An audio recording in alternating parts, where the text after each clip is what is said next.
mengenai tidur, sebenarnya bukan hanya sleep training yang harus diperhatikan ya, karena pola tidur itu harus dibentuk sejak bayi tersebut lahir.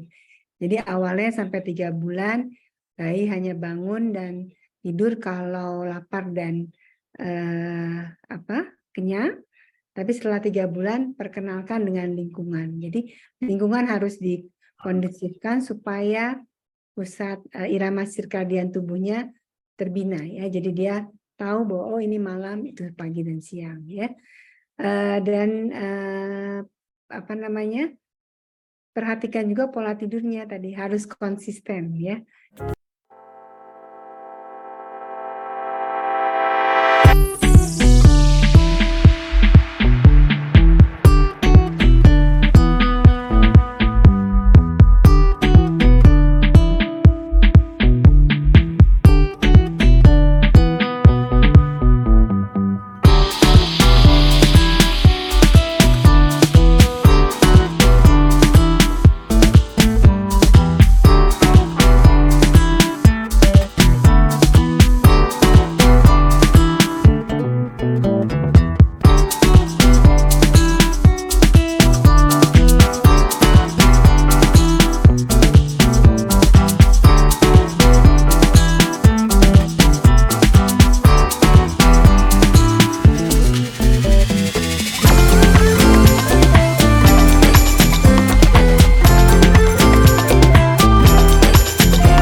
Halo, selamat malam, Moms and Dad semua.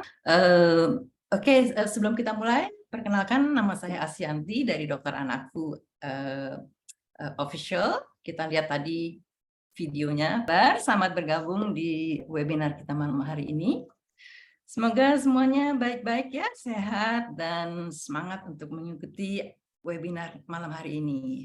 Malam hari ini topiknya, kalau Prof. Rini bilang ini sedang happening sekali ya, tentang sleep training, dan kita sangat terhormat untuk mendapatkan Prof. Rini sebagai narasumber kita pada malam hari ini. Kita segera mulai. Untuk itu saya akan bacakan profil narasumber. Setelah pemaparan sekitar 25 menit oleh Prof. Rini, kita akan ada tanya jawab sekitar 35 menit. Baik, kita lanjut. Saya akan bacakan profil narasumber kita malam hari ini, yaitu Profesor Dr. Rini Sekartini, spesialis anak konsultan. Beliau adalah dokter spesialis anak konsultan tumbuh kembang pediatri sosial. Ya, jadi sangat pas sekali untuk topik kita malam hari ini. Ya, kita dapat pakarnya di sini ya.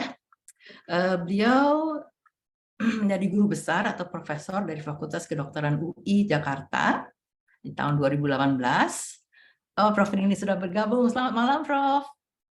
Selamat malam, Assalamualaikum. Waalaikumsalam. Apa kabar, Prof?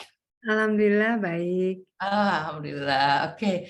Prof, ini banyak sekali nih yang join nih, dan yang mendaftar juga ramai sekali. Ini kayaknya karena Prof nih jadi narasumbernya, jadi yang mendaftar banyak dan yang join banyak.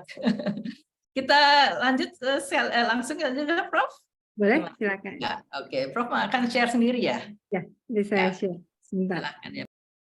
Baik, topiknya memang lagi happening tadi ya.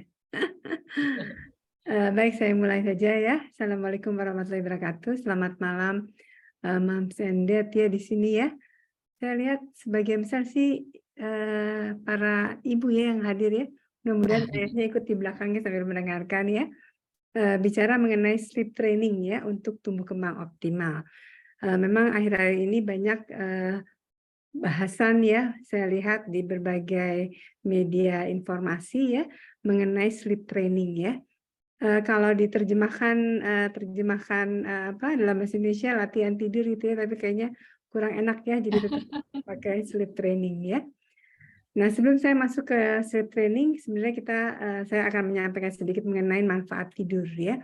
Mungkin pada malam hari ini sudah mengerti benar mengenai pentingnya nutrisi ya. Tapi kalau saya tanya, kalau ada yang datang konsultasi mengenai tidur. Kadang-kadang para orang tua tidak mencermati benar, ya, apakah sebenarnya anaknya tidurnya baik atau tidak. Dan kalau ditanya lebih lanjut, sebenarnya penting nggak sih tidur tersebut, ya? Sebenarnya teorinya tidur itu sama pentingnya dengan asupan nutrisi, ya, merupakan salah satu kebutuhan dasar anak untuk tumbuh kembangnya, ya. Dan dampak jangka panjangnya itu anak yang bermasalah dengan tidurnya akan mempengaruhi perkembangannya, perilaku dan juga aspek kognitif, ya. Dan kalau kita bicara mengenai pentingnya tidur, sebenarnya hampir sama, polanya itu harus dibina sejak awal kehidupan, ya. Kalau nutrisi kan kita lihat ada ASI, MPASI, ya, kemudian dilanjutkan dengan makanan keluarga. Sebenarnya kalau dilihat pola tidur juga harus diperkenalkan sejak awal kehidupan, ya, karena pada 2 tahun pertama kehidupan itu otak sangat berubah dengan cepat, ya, serabut-serabut sinaps di otak itu sangat berkembang pesat, sehingga itu yang harus dicermati oleh para orang tua. Dan ternyata kalau kami melakukan penelitian, ya, baik survei pada di bawah 3 tahun, usia prasekolah maupun anak usia sekolah dan remaja, ternyata prevalensi gangguan tidur itu cukup tinggi, ya, range-nya antara 10-40%. Dan kemarin pada masa pandemi juga lebih meningkat, ya, karena anak tidak harus bersekolah, sehingga terutama jam tidur malam itu semuanya bergeser menjadi lebih larut, ya. Dan di Indonesia kalau saya lihat orang tua yang aware tentang gangguan tidur itu tidak banyak, karena dianggapnya merupakan sesuatu hal yang biasa, ya. Nah, salah satu yang mempengaruhi tingginya angka gangguan tidur adalah buruknya sleep hygiene, ya. Nanti saya bicara lebih lanjut mengenai apa itu sleep hygiene, ya. Nah, selama anak tidur itu otak tuh tetap bekerja, ya, menyimpan dan menyerap seluruh informasi yang didapatkan sepanjang hari, ya. Jadi fase tidur itu ada yang disebut fase tidur aktif dan fase tidur tenang, ya. Otak juga akan menyaring segala informasi yang ditemui dan membuang yang dia tidak butuhkan, ya. Dan kemudian ada beberapa hal yang dia simpan sehingga menjadi suatu memori untuk seorang anak, ya. Nah, bagan ini memperlihatkan sebenarnya berapa lama sih kebutuhan tidur seorang anak, ya. Pada gambar ini terlihat jelas, pada awal kehidupan bayi itu hidupnya hanya bangun dan tidur, ya. Ini yang biru tua ini adalah tidur siang, ya. Kadang biru muda ini tidur malam. Jadi di awal kehidupan pada usia 1 bulan, jumlah tidur malam sama tidur siang ini sama, 50-50, ya. Tapi kalau dilihat lebih lanjut, di atas 4 tahun ini anak tidak ada lagi tidur siang, jadi tidak diperlukan. Tadi saya lihat sebelumnya ada di chat menanyakan bagaimana mensiasati anak usia sekolah dasar untuk tidur siang. Jawabannya adalah tidak perlu tidur siang, ya, karena di atas 4 tahun tidak perlu tidur siang, tetapi tidur malamnya harus berkualitas. Jadi kalau 4 tahun ini kita lihat jumlah jam tidur malamnya sekitar 10-11 jam. Jadi kalau dia tidur jam 8 malam, dia 10 jamnya itu sekitar jam 6 pagi, ya. Itu yang harus terpenuhi dengan baik. Ada lagi yang membagi jumlah durasi tidur itu dalam kurun range tertentu, ya.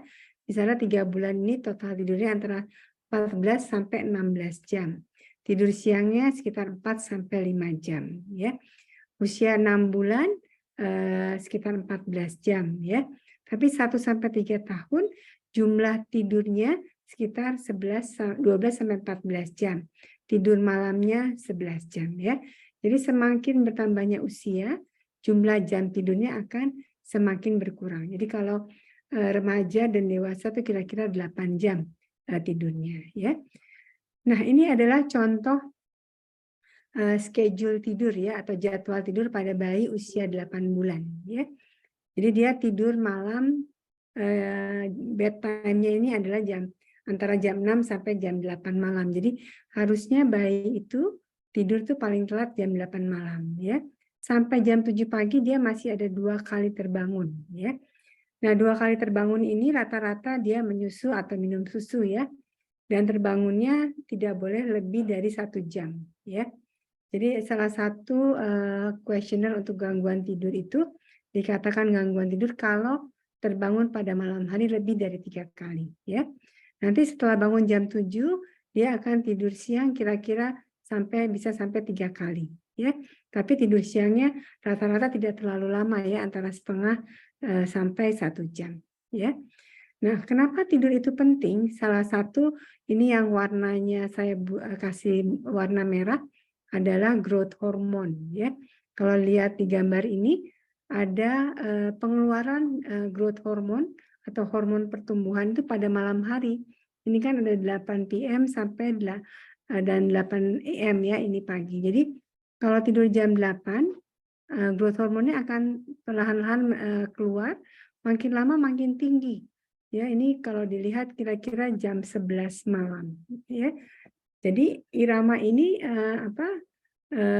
akan seperti ini terus. Jadi kalau jam 11 itu adalah waktunya sekresi hormon pertumbuhan yang optimal.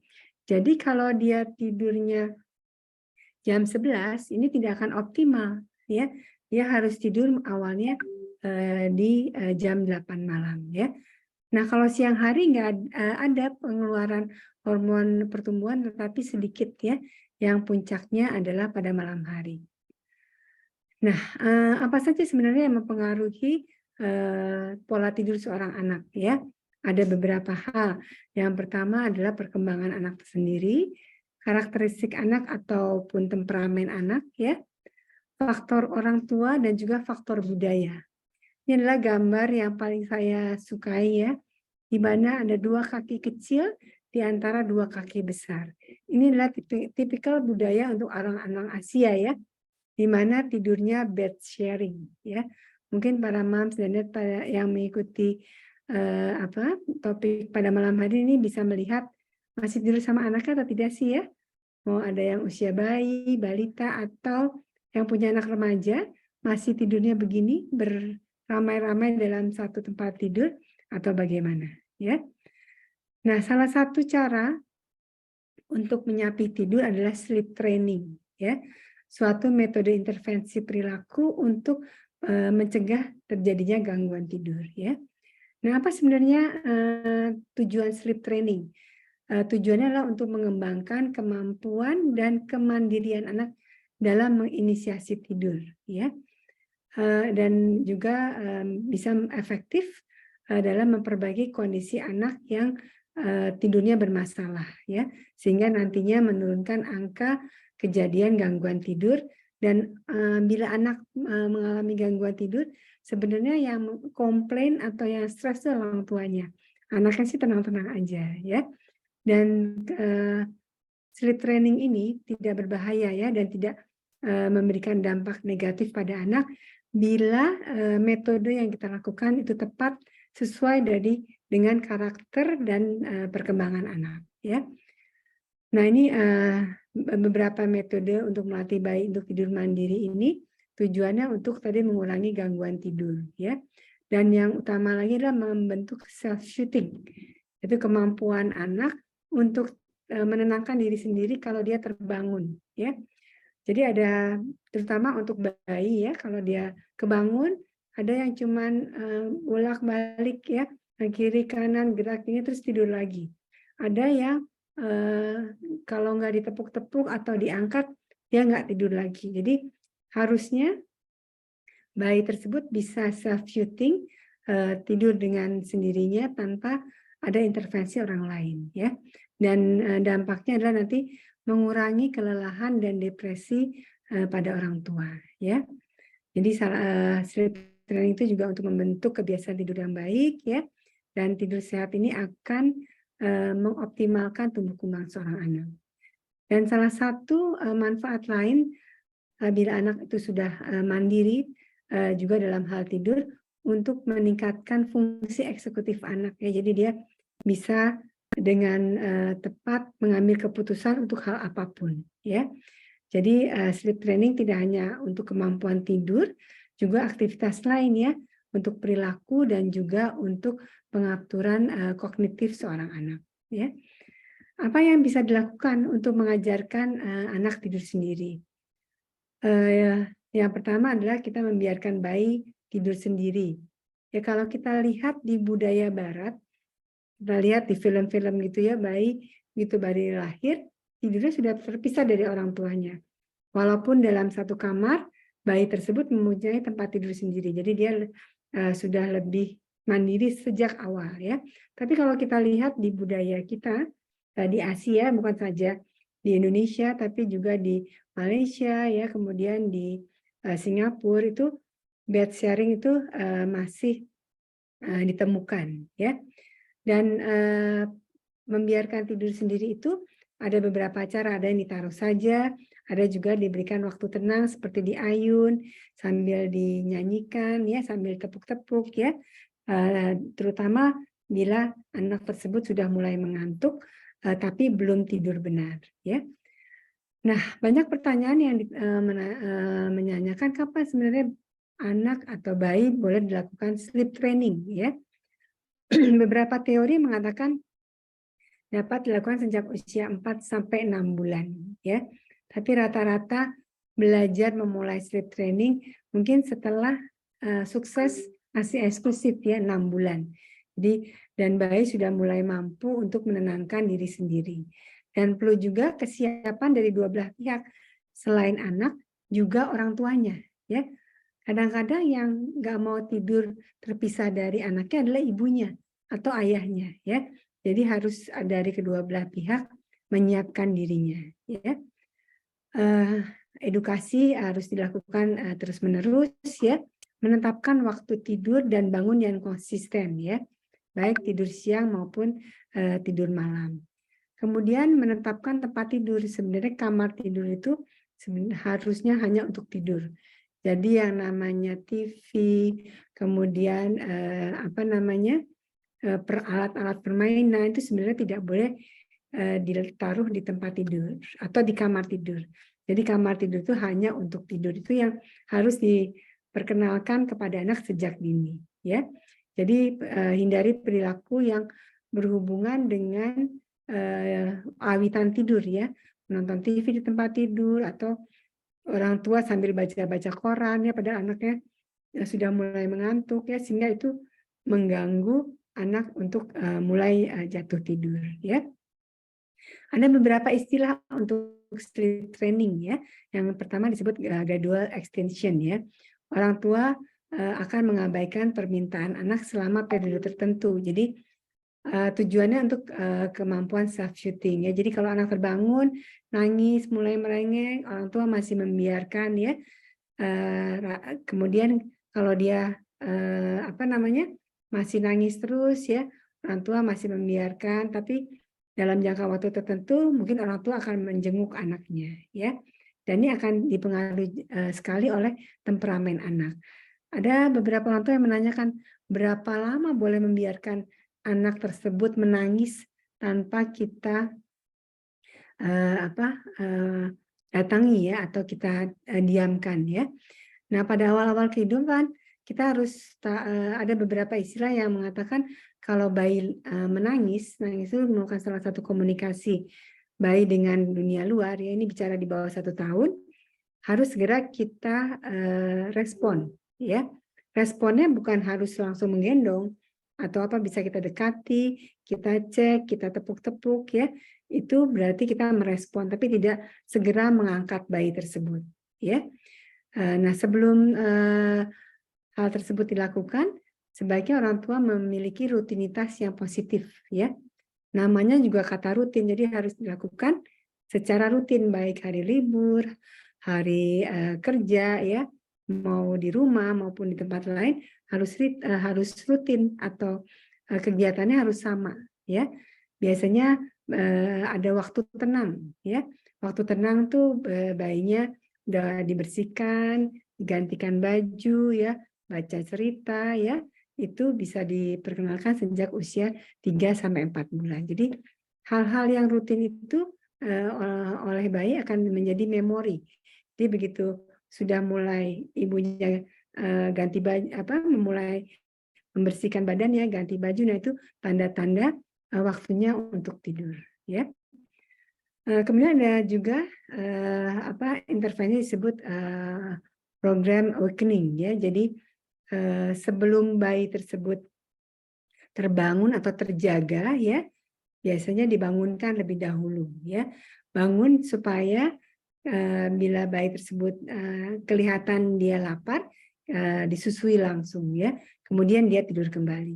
Ini untuk mencegah bayi tersebut bangun secara penuh ya.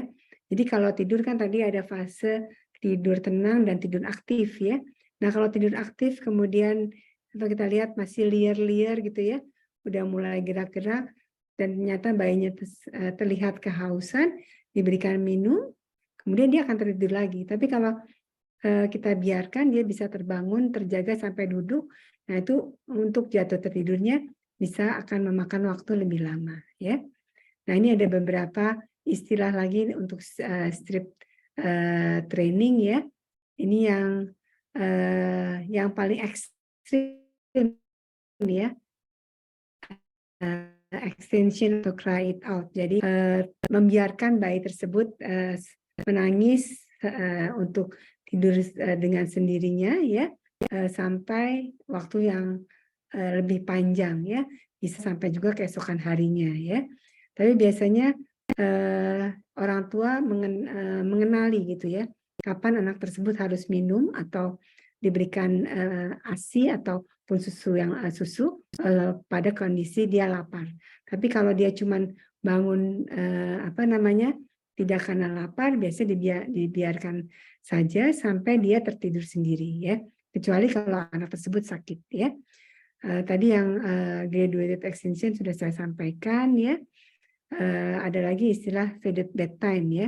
Itu menunda waktu tidur anak pada suatu malam, lalu memajukan waktu tidur anak secara bertahap. Jadi mungkin hari ini kita biarkan dia tidur sampai jam 9 ya, kemudian dia tertidur, besoknya kita majukan jam 8:30 harus sudah mulai tidur, sebelum besoknya lagi jam 8 sudah harus mulai tidur ya. Jadi perlahan-lahan makin lama jadwal tidurnya semakin maju ya. Nah, yang perlu diperhatikan juga adalah kita harus menerapkan healthy sleep ya, prinsip dasar dari tidur yang sehat untuk anak ya. Yang pertama tadi atur waktu tidur dan kebiasaan sebelum tidur secara rutin. Jadi waktu tenang istilahnya. Jadi kalau nah ini ada yang belum tidur lagi jam 8. Anaknya siapa nih ya? Jadi kalau mau pergi keluar rumah boleh, tapi jam 6 sudah sampai rumah. Karena jam 8 anaknya mesti tidur ya. Bukannya tidak boleh keluar, boleh, tapi jam 6 harus sudah di rumah ya. Kemudian samakan waktu tidur dan bangun baik hari sekolah maupun hari libur, terutama untuk anak yang sudah bersekolah ya. Tadi hindari aktivitas yang memerlukan banyak energi. Jadi biasanya saya anjurkan setelah jam 6 malam itu cooling down. Bermainnya tidak lari-larian, tidak kejar-kejaran ya, tapi yang duduk, bercerita ya, menggambar itu masih boleh ya. Kemudian hindari konsumsi kafein. Kalau anak kan nggak minum kopi ya, tapi teh atau coklat kadang-kadang ada kandungan kafein, ini harus dikurangi ya. Tapi sebaliknya hindari juga tidur dalam keadaan lapar. Jadi kalau sebelum tidur kelihatannya anak masih lapar, dia boleh makan makanan ringan ya, seperti minum susu atau makan roti itu masih boleh ya. Dan juga jadikan kamar tidur anak yang nyaman, tenang. Jangan memberikan anak berpikiran bahwa kamar tersebut menyeramkan. Misalnya orang tua suka menghukum anaknya mengunci di kamar. Nah, itu akan jadi problem bahwa kamar tersebut bukan hal yang aman buat anak. Jadi dia nggak mau tidur di kamar ya. Kemudian jangan juga meletakkan permainan apalagi TV di dalam kamar ya, terutama ini biasanya orang tua yang memfasilitasi ya. Nah, ini ada dari Asia Pacific Pediatric Sleep Alliance, ada ABC untuk tidur yang nyenyak ya. Langkah pertama itu adalah bersihkan ya, kalau di sana boleh dimandikan, diseka ya, supaya bersih ya. Kemudian lakukan pijatan ya. Pijatan itu boleh dilakukan sebelum anak tidur ya, kira-kira setengah sampai 1 jam ya. Pijatan, maksud saya 15 sampai 30 menit ya. Pijatan dilakukan oleh orang tua atau ayahnya atau neneknya boleh ya. Kemudian waktu tenang ya. Jadi kalau tidur malam sebaiknya cahayanya harus lebih redup. Kalau siang atau pagi biarkan matahari masuk sehingga anak tersebut bisa membedakan bahwa ini adalah malam dan siang serta pagi. Jadi kalau malam atau siang jangan menggunakan lampu. Kalau bisa sinar matahari ada yang masuk ya. Ini untuk waktu tidur yang lebih baik ya. Jadi ini salah satu bedtime yang harus dilakukan, bedtime rutin ya. Jadi pijatan itu boleh dilakukan ya. Nah, jadi tips untuk mempermudah sleep training, tidurkan bayi pada waktu yang konsisten setiap malam ya. Pastikan bayinya sudah kenyang, popoknya atau diapernya bersih ya, dan sudah siap untuk tidur. Dalam hal ini, kalau anaknya lebih dari 1 ya semua jam tidurnya diharapkan sama. Tapi kalau misalnya yang satu masih punya PR ya, sebisa mungkin selesai di antara jam 8 atau paling telat jam 9 malam ya. Kemudian lakukan juga beberapa kegiatan rutin lainnya seperti dengan memijat ya, memandikan ataupun mendongeng. Nah, itu harus dilakukan secara rutin setiap hari, bukan tidak konsisten ya, jadi harus secara rutin ya. Jadi pemilihan sleep training mana yang tepat untuk anak Anda itu tidak ada yang paling baik. Biasanya kombinasi di antara beberapa cara. Karena dipengaruhi oleh faktor anak, terutama temperamen anak ya, faktor keluarga, juga faktor lingkungan rumah. Kalau kamarnya cuma 1, agak sulit ya melakukan sleep training. Boleh melakukan sleep training, tapi sifatnya memisahkan dengan tempat tidur orang tua ya. 1 kamar tetapi tempat tidurnya berbeda ya. Dan juga ada faktor pengaruh budaya ya. Kalau dilihat di Indonesia jarang ya bayi-bayi yang ada sih di kota-kota besar yang keluar rumah sampai malam ya. Tapi kalau saya lihat dari beberapa penelitian teman sejawat saya di negara Jepang terutama ya, itu sampai larut malam kadang-kadang orang tua membawa anaknya untuk keluar rumah ya. Sebaliknya di negara Selandia Baru itu rata-rata jam 8 keluarga sudah tidur ya, baik anak maupun orang tua ya. Dan yang penting juga harus dicermati adalah bahwa apa yang dilakukan harus konsisten ya. Jadi kalau diberlakukan sama semua untuk anak-anak yang lainnya ya. Demikian yang bisa saya sampaikan, mudah-mudahan bermanfaat. Jadi ini sekali lagi di kamar tidurnya tidak boleh ada tayangan TV dan lain-lain ya. Baik, demikian yang saya sampaikan Ibu Asyanti. Terima kasih. Oke, terima kasih banyak Dok. Sebentar ya, Ya, terima kasih banyak Profesor Rini. Tadi sangat komplit. Benar-benar Moms and Dads harus coba ya.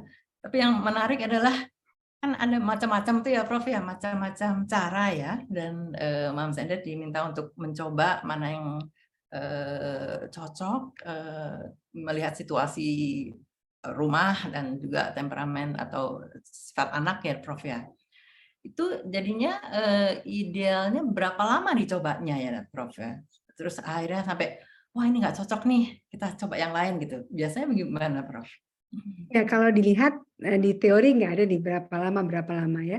Tapi biasanya memori seorang anak itu belajar dalam satu hal itu mungkin kita bisa terapkan dalam waktu 3 sampai 7 hari ya, dalam 3 sampai 1 minggu gitu ya. Jadi kita bisa beralih ke hal yang lain ya.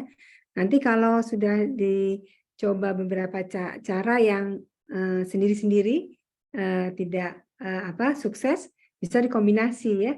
Hari ini begini, hari ini metode 1, besok metode 2 ya. Jadi bisa beralih. Masing itu sangat tailor-made sekali dengan karakter anak ya, dan juga kesiapan orang tua. Dan juga mungkin riwayat dari kelahiran anak ya. Kalau anak lahir prematur misalnya ya, di rumah sakit lama, itu biasanya orang tuanya lebih cemas ya istilahnya. Jadi rasanya nggak mau lepas dari bayinya, itu butuh waktu yang lebih lama. Dan juga tadi kalau bayi yang masih ASI eksklusif, menurut pandangan saya sendiri, sebaiknya memang lebih mudah di dekat ibunya ya, selain memberikan ASI. Kalau bayi di bawah 6 bulan kan biasanya tiap 3 jam dia akan menyusu. Tetapi setelah kenyang, menyusunya benar, itu harus tertidur lagi gitu. Kalau dia setiap jam bangun berarti menyusunya tidak benar. Harus diperbaiki supaya pola tidurnya menjadi baik ya. Oh ya, tadi saya tidak terangkan sedikit bahwa di bawah 3 bulan bayi itu bangun dan tidur kalau kenyang dan lapar, ya. Tapi setelah 3 bulan di tubuh kita ada yang namanya irama sirkadian. Tadi pengaruh cahaya. Jadi setelah 3 bulan jangan lupa kalau malam tidurnya jangan terang benderang, harus lebih redup sehingga tubuh bayi terstimulasi. Oh ini berarti malam.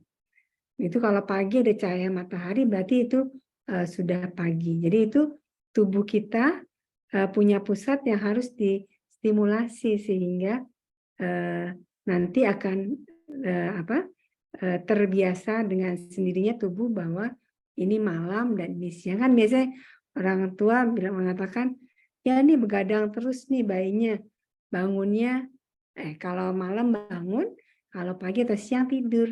Kalau 3 bulan pertama itu normal. Kalau nggak begitu berarti nggak normal ya. Nanti setelah 3 bulan baru berganti. Jadi Ya. setelah 3 bulan harus dibiasakan itu ya tadi dibantu dengan redup di waktu-waktu harus tidur ya supaya dia biasa ini waktunya tidur gitu ya. Jadi sebelum 6 bulan sudah bisa di training ya Moms and Dads ya dengan cara itu tadi ya. Baik, kita lihat di chat ya Prof ya. Pertanyaan-pertanyaan coba kita lihat dari atas. Ini susah nih karena tidak menyebutkan nama ya. Susah.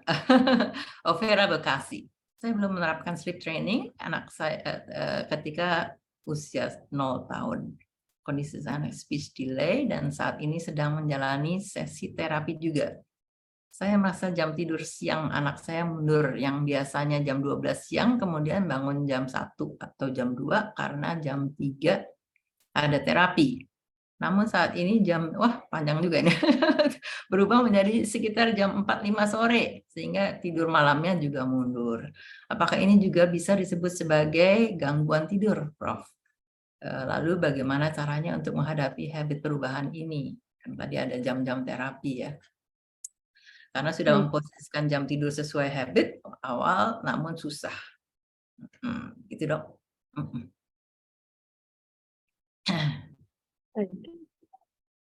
Dari Ibu Clara kali ya. Anaknya usia berapa? Usia berapa ya? Nggak dijelaskan ya. Tapi memang dikatakan bahwa anak ini ada keterlambatan bicara ya. Jadi ada terapi sehingga mengganggu jam tidurnya. Jadi kalau itu tidur siang ke sorean pasti akan mengganggu jam bedtime pada malam ya. Jadi biasanya saya sarankan tidur siang itu paling telat jam 4 harus bangun. Jadi kalau bentrok sama jam terapi, mungkin minta dicarikan jadwal terapi yang lebih siang gitu ya, sehingga dia bisa tidur paling nggak 1 jam, jam 3 sampai jam 4 gitu. Atau terapinya yang mundur setelah tidur, baru dia terapi gitu ya. Karena kalau dia bangun tidur siang jam 5 atau bahkan melewati jam 6, pasti tidur malamnya di atas jam 9 ya, karena bangunnya terlalu sore. Ya. Baik ya. Ibu Vera Bekasi, mudah-mudahan ini menjawab ya. Jadi disesuaikan, minta jam terapinya diganti ya. Ada sedikit tambahan lagi. Kemudian anak memiliki kebiasaan tidur seperti harus mengusapkan pipinya ke tangan mamahnya yang berbulu. Dan kadang setiap malam pun juga terbangun untuk melakukan kebiasaan tersebut. Bagaimana menyapihnya gitu, Prof? Ya, ini transitional object ya. Mungkin anaknya umur 2-3 tahun ya. Jadi usia 2-3 tahun tuh memang anak ada transitional object yang menjadi pegangan pada saat dia tidur ya. Nah, sebaiknya sejak awal kalau dia punya transitional object itu harus macam-macam ya. Yang repot kalau harus memegang sesuatu yang ada pada ibunya atau ayahnya. Nah, itu kan susah digantinya ya. Nah, itu jadi kalau sudah seperti ini harus pelan-pelan memang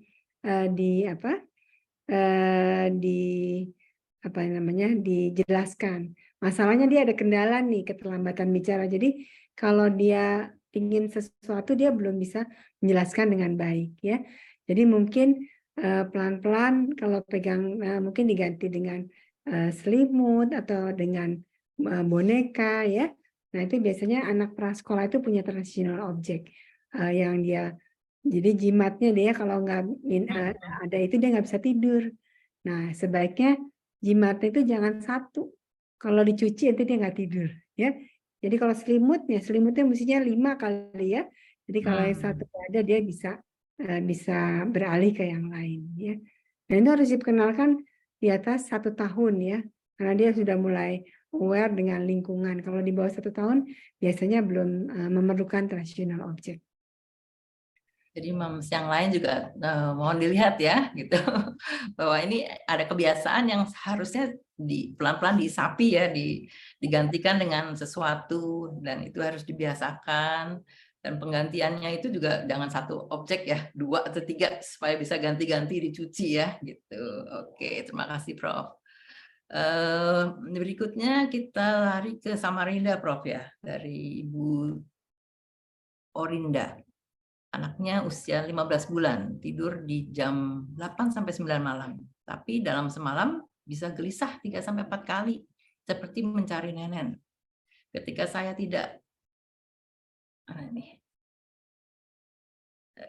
tidak beri, ia langsung duduk, nangis dan bangun. Umur 15 bulan nih. Tapi ketika dia mencari nenen sambil tidur dan saya langsung sodorkan, maka dia lanjut tidur lagi dong. Padahal dia terkadang tidak menyedot ASI-nya, hanya sekedar memasukkan puting ke dalam mulutnya. Nah, ini tadi sama ya sebetulnya ya, kayak perlu transitional object juga ya Prof ya.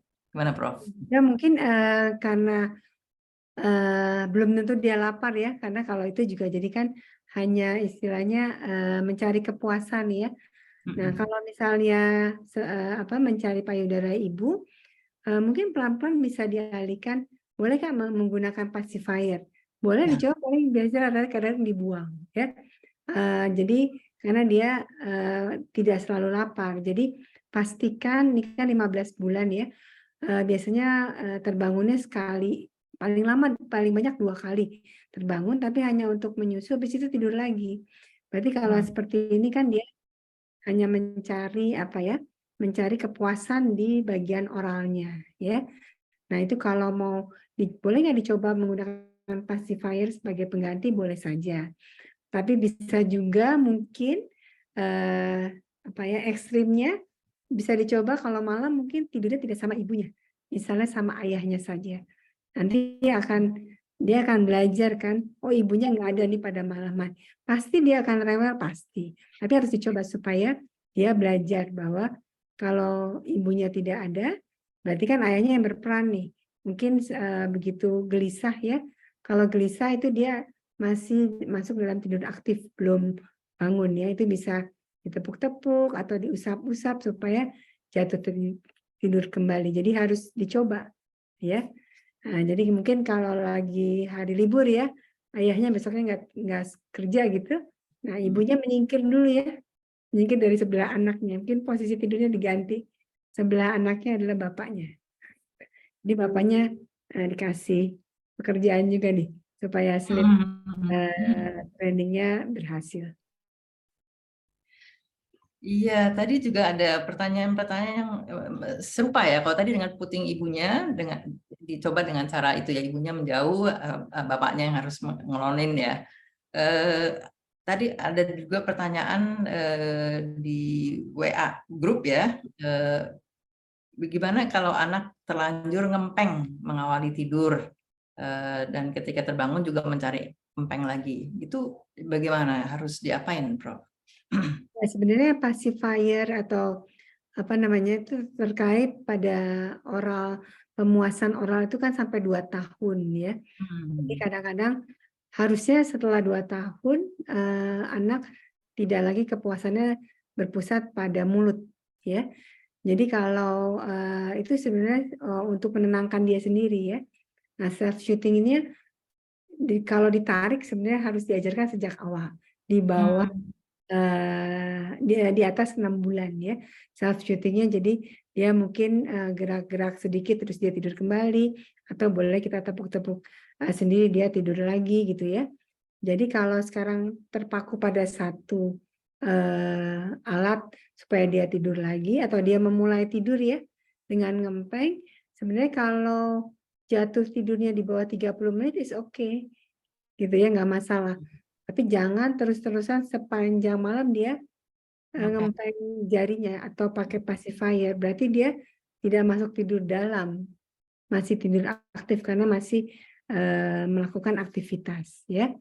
Nah, mungkin harus dilihat berapa lama dia jatuh tidur, mulai dari misalnya dia masukkan jarinya atau ambil pacifiernya itu batasnya 30 menit itu untuk jatuh tidur. Kalau lebih dari 30 menit masuk dalam gangguan tidur karena jatuh tidurnya lebih dari 30 menit ya.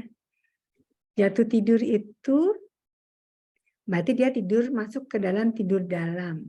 Ngeceknya gimana? Ibu Mams boleh menyentuh bulu mata anaknya ya. Coba kalau nanti malam tidur disentuh, kalau udah dia tidur dalam nggak bergerak dia ya. Tapi kalau dia belum tidur dalam pasti akan ada respon berkedip ya.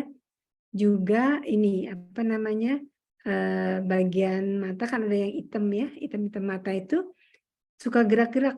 Ya, coba perhatiin. Kalau masih gerak berarti belum tidur dalam. Kalau udah dia tidur dalam, udah terfiksasi pada satu tempat. Kadang-kadang terlalu dalam atau enggak ke atas ya. Kadang orang tua suka takut. Kok matanya begitu? Padahal itu nggak masalah ya. Jadi itu tanda-tanda atau mengecek anaknya sudah tidur dalam atau belum. Jadi ini kembali ke pacifier ini karena di grup juga ada 2 moms yang bertanya serupa ya, umurnya satu dari Lamongan, Ibu Marian, anaknya usia 17 bulan, kalau itu dengan mengisap empeng, yang satunya dengan jari sendiri, itu umur 19 bulan dari Purwokerto, Ibu Riza. Cara pelan, kan tadi Prof bilang kalau masih di bawah 30 menit sebelum dia tidur lelap, nggak apa-apa. Kalau dia masih ngempeng terus sampai lebih dari 30 menit, gimana Prof caranya supaya? Kita harus cari nih, kenapa dia sulit jatuh tidur ya. Tadi kan faktornya selain faktor anak, ada faktor lingkungan kan.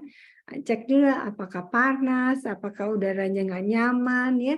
Atau lihat anaknya ada sakit nggak nih. Kadang-kadang anak-anak yang alergi itu pada malam hari itu keluar tuh gejalanya, ya gatel, ya bersin, ya batuk, itu mengganggu ya, sehingga dia sulit ya. Mungkin kalau dilihat anak yang alergi kalau tidur dia suka buka mulut ya, atau kelihatannya suka mengorok. Nah, itu mengganggu tidurnya ya. Jadi kalau terjadi terus-menerus, kita harus cek bawa ke dokter nih anak ada masalah enggak, terutama ke arah alergi ya. Dan itu harus ditangani, kalau enggak akan mengganggu pola tidurnya. Dan itu biasanya pada malam hari kelihatan gejalanya. Kalau tidur pagi sama siang dia aman-aman aja. Kalau anak alergi kan gejalanya kalau nggak malam, subuh ya, pagi-pagi. Nah, itu jadi harus dicek, baik faktor anak maupun faktor lingkungan. Apa suara sekitar rumahnya rame, ya, bising, panas, itu harus diperhatikan. Jadi cek dulu penyebabnya. Penyebabnya ya. Jadi kalau alergi itu dicek apakah alergi yang dia gatal-gatal, dan itu kalau yang soothing tadi, apakah dengan pacifier itu kenapa dia mesti mencari soother gitu ya. Dan juga mungkin harus dicoba dengan cara lain ya, apakah disus dengan ditepuk-tepuk, lama-lama pacifiernya dicopot gitu ya. Kadang-kadang kalau ekstrim ya, kalau pacifier lebih mudah ya, nggak disimpan atau nggak ada di depan dia. Tapi kalau sulah, kalau jarinya sendiri ya, Iya. menyembunyikannya sulit gitu ya. Itu lebih lama proses penyapihan untuk menghilangkannya. Oke, tapi harus dicoba ya, Prof Ya. ya. Oke, kita lanjut ke chat nih. Ibu Suhani Hayuningsih di Cilacap, 19 bulan anaknya. Izin bertanya, Prof, apakah anak usia 9 bulan sudah harus tidur sepanjang malam? Nah, tadi ada di materi sebetulnya ya. Jika anak masih suka terbangun di malam hari, apakah dapat mempengaruhi tumbuh kembangnya? Kebetulan anak saya masih suka minta nen di tengah tidurnya, walau hanya 1 kali. Yang kedua, apakah ada perbedaan sleep training untuk tidur malam dan tidur siang, Dok? Soalnya anak saya kalau tidur malam sudah bisa tidur tidak sambil nen, tapi kalau siang masih cari nen, baru mau tidur. Ya, kalau bicara mengenai sleep training itu biasanya tidur malam. Kita tidak membicarakan tidur siang karena secara teori sebenarnya yang banyak dibicarakan itu tentang dampak atau manfaat dari tidur pada malam hari ya. Kalau siang hari biasanya tidak terlalu banyak dibicarakan atau berdampak karena proses tidur siang hari kan nggak lama ya, biasanya setengah jam sampai 1 jam ya. Nah, untuk 19 bulan kalau terbangun pada malam hari sekali masih normal ya. Nah, sleep through the night itu usia 9 bulan itu bisa tercapai tapi belum 100%. Mungkin sekitar 40% atau 50% sudah bisa sleep through the night, tapi banyak juga yang belum, tapi tidak masalah.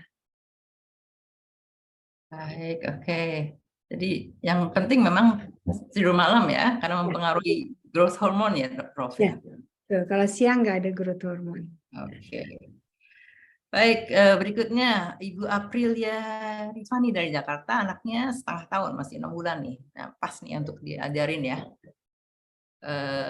Dok, saya izin bertanya, ketika saya pakai gendongan hep seat, anak saya tertidur beberapa jam di gendongan. Ketika saya menaruh anak saya ke tempat tidur, anak saya malah kembali terbangun.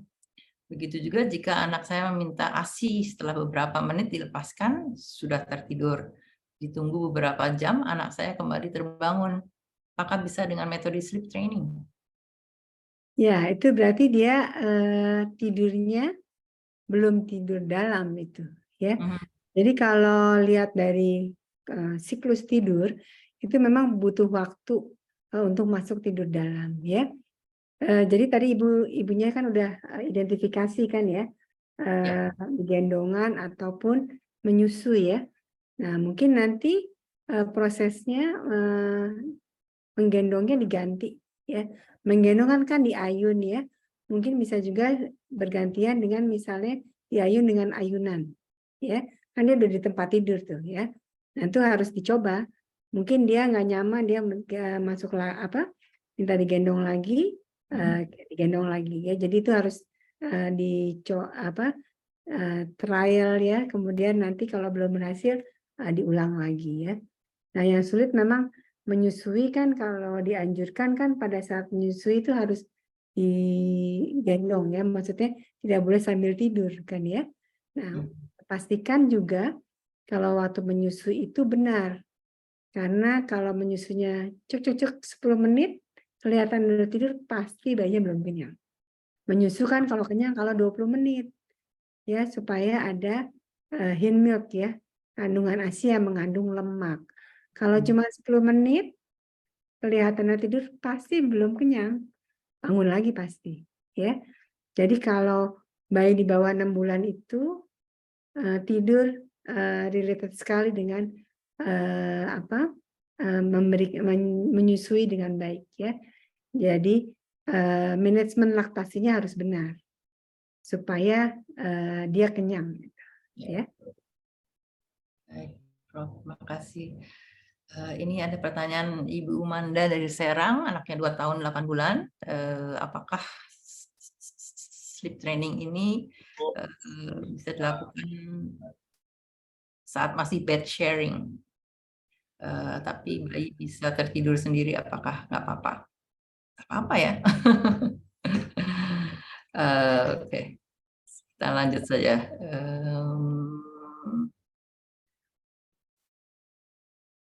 Berikutnya. Oh ini ya, apakah yang nomor dari Serang ya? Apakah sleep Ya, training itu tempat tidur anak harus terpisah? Ya.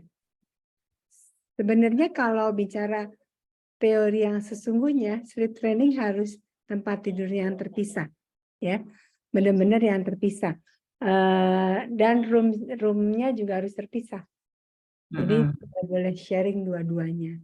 Cuman biasanya untuk belajar saya anjurkan tidak bed sharing dulu, tapi room sharing, ya. Kalau bisa tempat tidurnya juga berdekatan sekali, ya. Yang penting pisah gitu. Nanti baru lama-lama dijauhkan, baru lama-lama pindah kamar, ya. Kalau orang zaman dulu, kalau kita perhatikan orang tua dengan anak itu ada connecting door, ya. Kalau sekarang connecting door diganti sama CCTV, nggak sama saya bilang, ya. CCTV kan kamarnya pisah, ya, tapi orang tua bisa melihat. Tapi anaknya kan nggak bisa lihat orang tuanya. Kalau connecting door tuh anaknya dari jauh bisa lihat, oh ibunya ada di sana gitu, ya. Nah sayangnya pola seperti itu nih di era sekarang nih tidak banyak dilakukan, ya. Ternyata ada manfaatnya tuh connecting door, ya. Jadi nanti para orang tua yang sedang bikin rumah kalau punya itu bikin connecting door untuk belajar sleep training dengan baik gitu, ya. Kalau pakai CCTV bisa orang tua melihat anaknya ini kayaknya udah mau bangun, ya, kemudian dia respon datang, ya. Kalau dia orang tuanya lagi kebangun, ya, kalau enggak kan orang tuanya bablas tidur, anaknya udah nangisnya keras, jadi sampai dia bangun penuh gitu. Nah itu menidurkannya lagi cukup lama. Baik, Prof. Terima kasih. Ini ada pertanyaan menarik tentang bayi yang PJB, Prof. Masih 3,5 bulan. Ini Ibu Astria dari Sampang.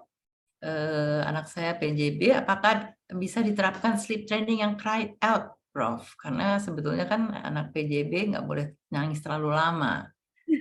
Iya, Metode yang mana baiknya, Prof? jangan, kalau apalagi kalau PJB-nya yang sianosis, ya, yang biru, jangan, ya. Karena ada beberapa cara tadi kan. Jadi biasanya orang tua bisa mengidentifikasi, oh anaknya udah mulai bangun nih, kecil-kecil, ya, dengan. Jadi kalau anak tidur dalam itu dia nggak bergerak tuh, diem, gitu, ya. Tapi kalau udah kakinya udah mulai gerak-gerak, belok kiri, nah itu berarti dia udah mau bangun nih. Nah itu segera direspon, bukan diangkat, ya, direspon, ditepuk-tepuk atau diusap-usap sampai dia tidur kembali. Belum tentu juga dia lapar, ya. Jadi respon pertama itu. Dan juga mungkin jangan pakai suara, ya, didatangi kemudian diusap, ditepuk-tepuk, itu lebih membuat anak kembali jatuh tidur, ya. Tapi kalau menidurkan, ya, dia bisa self shooting, ya. Tapi kalau kelihatan memang dia lapar, tapi matanya belum melek benar, ya. Jadi kalau siklus tidur tuh dari tidur sampai tidur udah tidur dalam, mau bangun lagi pelan-pelan gitu. Enggak orang udah tidur dalam terus bangun langsung sadar penuh, itu enggak, dia pelan-pelan naik baru sadar penuh gitu. Jadi begitu dia mau bangun, ternyata ibunya lihat bahwa ini anaknya lapar langsung disusui, dia bisa tidur lagi, nggak jadi bangun wake up gitu ya. Jadi itu yang harus dipelajari juga oleh orang tua, tanda-tanda apakah anaknya pada saat mulai terbangun itu karena lapar. Kalau basah sekarang mungkin enggak ya, karena semua kan pakai diaper yang apa namanya, penyerapannya baik, jadi nggak mengganggu tidur gitu. Demikian. Jadi Oke. kalau PJJ jangan ya.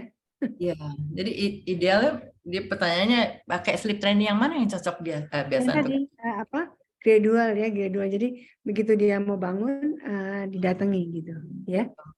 Didatangi kemudian dicoba ditidurkan kembali. kalau nangis pun juga begitu ya, didatengin apa yang dia butuhkan gitu ya. Oke, siap. Self soothing tadi sudah, yang dengan jari, ibu dari Lamongan, gula. Apakah mengonsumsi gula terlalu banyak bisa mempengaruhi rewelnya tidur bayi? Ini Ibu Mariana dari Lamongan tanya. Tapi anaknya nggak ada usianya. Yang konsumsi ibunya apa bayinya nih? Kalau bayi biasanya mungkin konsumsi gula biasanya kan nggak banyak ya. Kalau anak besar ya Iya. mungkin ya. Saya biasanya tidak mempengaruhi tidur, tapi ada beberapa yang mempengaruhi aktivitasnya. Aktivitasnya lebih aktif kelihatan. Tapi tidak semua, jangan generalisasi ya, tidak semua seperti itu.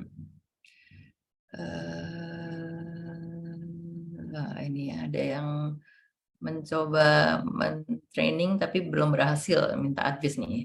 Ibu Anas dari Cilegon, anak usianya 2 tahun 10 bulan. Anak saya selalu ada alasan untuk menunda atau menolak tidur malam. Walaupun sudah dibawa ke kamar jam 9, dimatikan lampu, selalu ada alasan untuk minum susu. Kemudian minta ganti baju, ganti popok, baca buku, dan lain-lain. Bisa sampai 1 jam lebih, Prof.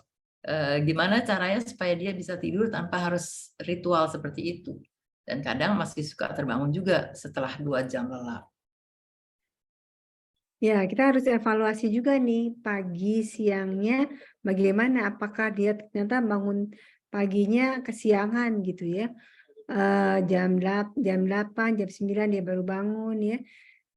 Terus tidur siangnya kesorean nggak bangunnya ya. Karena kalau ritual itu justru penting. Dengan ritual itu pertanda bahwa ini jamnya untuk tidur ya. Jadi kita harus kalau misalnya tadi kan baru masuk ke jam 9 ya, berarti dia tidurnya mungkin jam 10 kan, jadi cukup larut. Nanti kita lihat kalau bangunnya dia terlalu siang, nah kita perbaikinya bangun paginya dulu kita bangunkan konsisten misalnya jam 6. Supaya jam tidur malamnya ketarik, tidurnya lebih awal ya. Dan tadi kalau tidur sorenya terlalu sore bangunnya, itu juga mempengaruhi. Dan biasanya saya anjurkan makan malamnya itu ditarik sore ya. Jadi setelah jam 6 sore itu udah beres. Ya. Jadi kalau dia lapar minum susu sekali itu masih wajar. Tapi kita setting bedtime jam 8, jangan jam 9 ya. Nah, satu lagi kalau dia menolak atau apa, dan tadi saya lihat mungkin anaknya perkembangan bicaranya bagus kali ya. Jadi kan bisa berargumentasi, kita tanya. Nah, negosiasi itu sudah bisa ya. Tapi rutinitas itu perlu dilakukan gitu. Atau kita tanya, sebenarnya kalau sebelum tidur maunya apa gitu ya, kita kasih reward. Kalau tidur jam 8 nanti kita kasih bintang apa kasih apa gitu ya. Nah, tapi kalau tidurnya jam 10, nah itu yang harus kita kita istilahnya kasih punishment gitu ya. Tapi bukan punishment yang memberatkan gitu ya. Kalau komunikasi dan perkembangan bicaranya baik, usia 2, tadi hampir 3 tahun tuh ya, bisa kita negosiasi. Baik. Ini jangan patah semangat Ibu ya, karena pasti makan waktu ya untuk sleep training ya. Tapi bisa ya, heeh. Nah, Jadi disesuaikan kemarin waktu-waktunya. salah satu apa namanya pasien menceritakan bagaimana dia melatih anaknya sudah room sharing ya, sudah terpisah kamar gitu ya. Kalau nggak salah anaknya umur 3 apa berapa. Dan itu belajarnya mungkin kira-kira setahun lebih sampai dia mau usia 3 tahun itu ya untuk tidur sendiri. Tapi rutinitasnya sebelumnya dia ditemani, kemudian dibacakan buku terus sampai dia akhirnya mau tidur sendiri. Gitu. Jadi makan waktu pasti nggak bisa sehari 2 hari, seminggu 2 minggu, pasti berbulan-bulan. Ya, Semakin dini, semakin pendek mungkin ya ya semakin dini trainingnya. itu harus konsisten ya. Ya. Kalau kita lihat dari budaya apa namanya, di Barat kan mereka kelihatannya sejak awal orang tuanya juga tanda kutip tega ya tidurnya udah dipisah gitu. Begitu lahir punya box di kamar. Dia hanya dihampiri kalau dia menyusu udah. Setelah itu dia tidurnya di situ lagi gitu ya. Jadi kelihatannya bondingnya tidak terlalu dekat gitu. Nah, di kita bondingnya kadang-kadang kelewatan. Jadi menyapihnya cukup panjang gitu ya. Bonding itu dalam arti kata selain menyusul, tidur juga ya. Nah, itu kan makin lama menyapih tidurnya makin perlu waktu gitu ya. Kalau ditanya mungkin di sini yang ikut punya anak SD ada yang tidur masih bareng, rasanya pasti ada ya. Pasien-pasien saya masih banyak yang anaknya sudah SD tidur bareng ya bersama ayah ibunya dalam satu tempat tidur loh, bukan satu kamar ya. Padahal sudah punya kamar. Nah itu karena ternyata dua-duanya belum siap, baik orang tua maupun anaknya. Dengan berbagai macam alasan ya. Oke. Prof, ini ada yang sudah agak besarannya 3 tahun 9 bulan, Farah dari Bekasi. Anak saya tidur bersama kakaknya, tidur di bawah jam 9, tapi jam 11 atau 12 bangun dan pindah kamar. Ke kamar orang tuanya justru. Padahal jam segitu kan harusnya pas lagi growth hormonnya peak ya, Prof. Gimana solusinya, Prof? Nah itu apakah setiap hari maksud saya dia bangun kemudian pindah atau ada ininya, ada waktu-waktunya, ada sebabnya gitu ya. Jadi kan anaknya sudah 3 3 tahun 9 tahun ya, bulan. rasanya komunikasinya udah baik ya. Nah itu harus ditanyakan, harus dinegosiasikan gitu ya. Udah benar nih tidurnya jam segitu ya. Ataukah dia masih lapar atau apa? Atau dia masih insecure ya tidur bersama kakaknya gitu. Nah itu harus kita evaluasi ya. Atau itu tadi lingkungannya, atau kakaknya masih main HP, atau kakaknya masih belajar gitu ya. Nanti bisa di kamar tidurnya tidak kondusif untuk tidur gitu. Jadi harus dicari penyebabnya, baik dari anak maupun dari lingkungan kamar tidurnya.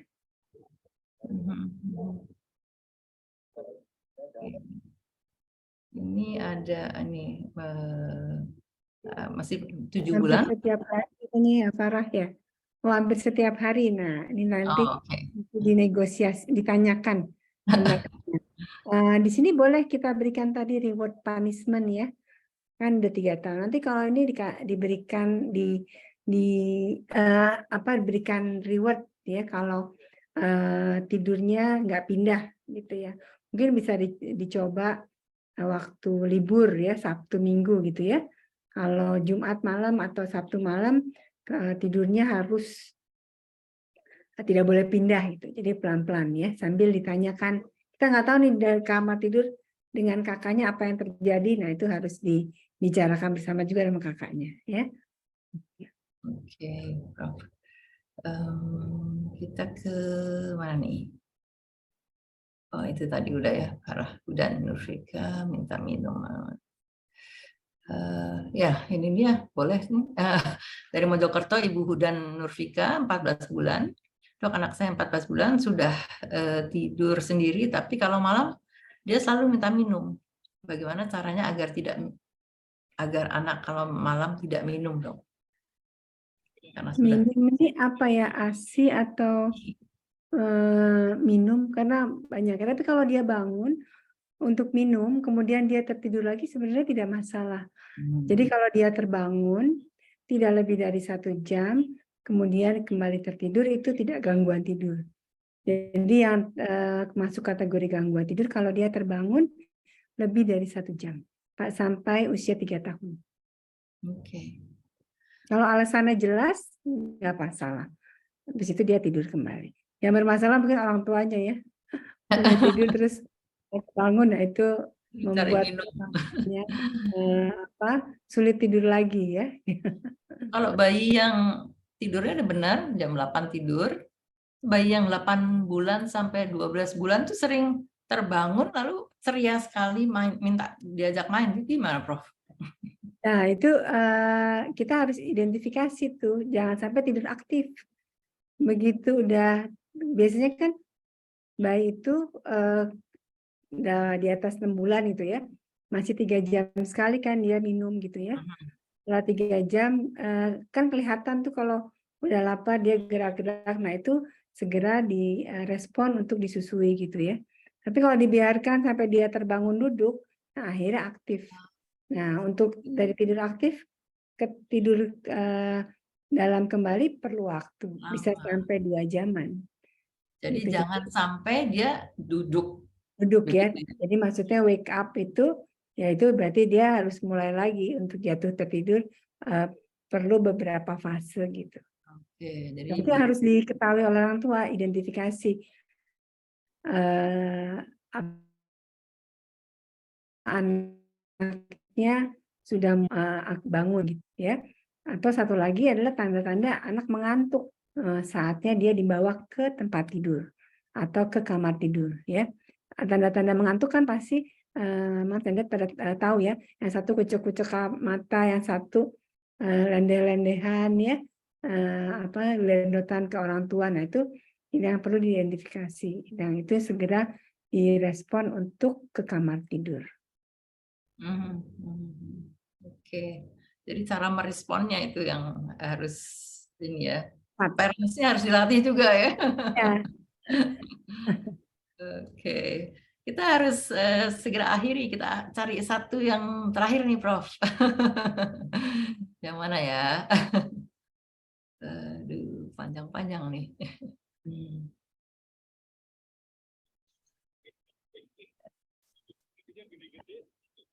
Kasur, orok. Oh, aduh.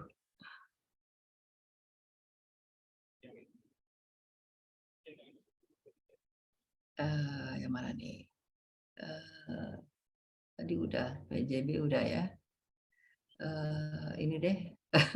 Dari Makassar ya, anaknya umur 11 bulan.